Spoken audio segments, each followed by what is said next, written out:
Hey, it's me, Maggie J. Today with a recap and review of the third episode of the second season of American Horror Stories called Drive. The first two episodes have been pretty good, so let's see if this one can keep the streak alive.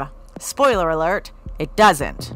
Listen, I'm short on editing time this week, and the next episode of Reservation Dogs comes out tomorrow, and I like talking about that show so much more. So due to my own self-imposed review schedule, I'm gonna hurry up and tell you about this, but it was so blah and not fun. I'm not going to waste any extra time doing my usual screen cap and in-depth discussion, so don't judge me based on this video alone. I'm just trying not to waste time, so let's get to it. Do you remember that urban legend about a woman driving home and then someone behind her keeps flashing their lights and honking their horn because they see there's a murderer in her back seat? The endings vary wildly, but you get the gist. Well, this story is a lot like that, but even more fucked up.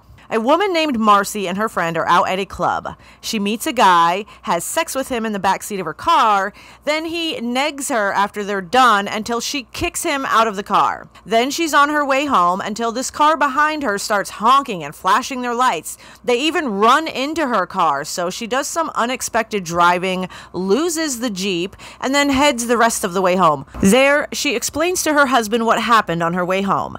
He mentions there's been several women who have gone missing from nightclubs recently. Maybe she should find her dates through the internet, but she thinks that's loser behavior.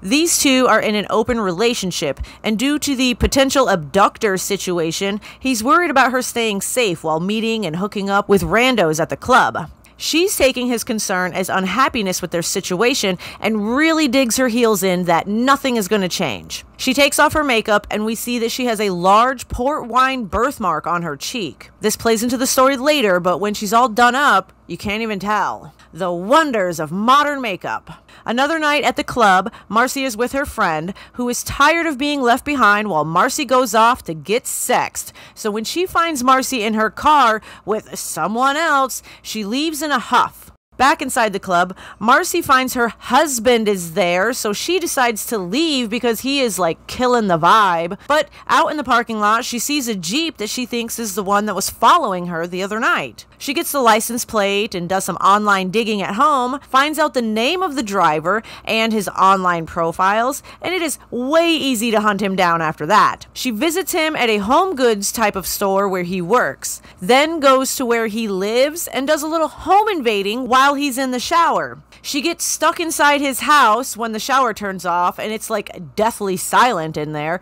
but he quickly gets dressed and heads out. Or so she thought. He surprises her with the baseball bat while she's on her way out, and after some back and forth, he realizes who she is and tells her he was trying to save her from someone he saw in her back seat while she was leaving the parking lot of the club. They both agree that story doesn't make much sense though. If the serial killer was in her back seat, why didn't they kill her? But Marcy thanks him and says maybe they could get together sometime. She leans in closer and injects a syringe full of blue liquid into his neck. She says night-night, but he is not going to sleep. He attacks and nearly kills this bitch until her husband pops out of nowhere and hits him with a bat. Then the husband tells her she's got to start using something stronger because she's the serial killer. That's not the end of the story, though. As she explains to the Jeep driver while he's all chained up in her basement, he did see someone in her back seat. One of her victims that the drugs hadn't fully worked on yet.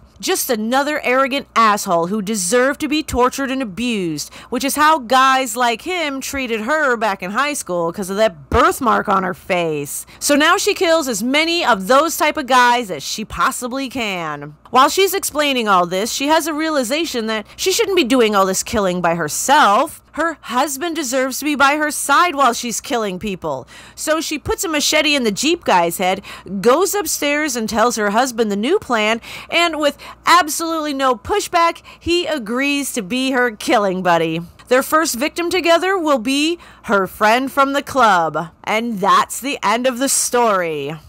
I did not care for this. Bella Thorne can only play one kind of character, a mean bitch trying to get fucked, which is fine for a support character. Maybe she should have been the friend that got killed.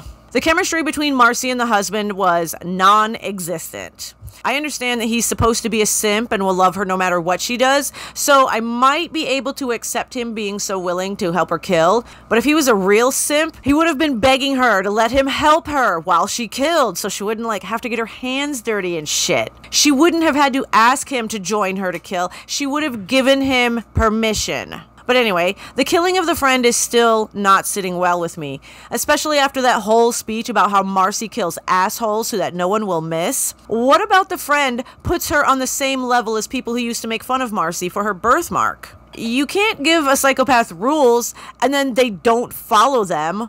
What was the point? Also, the idea that nobody will miss arrogant assholes is wrong. Assholes are usually surrounded by people who think they are incredible, so they would likely be reported missing pretty quickly, especially at work. Come on now.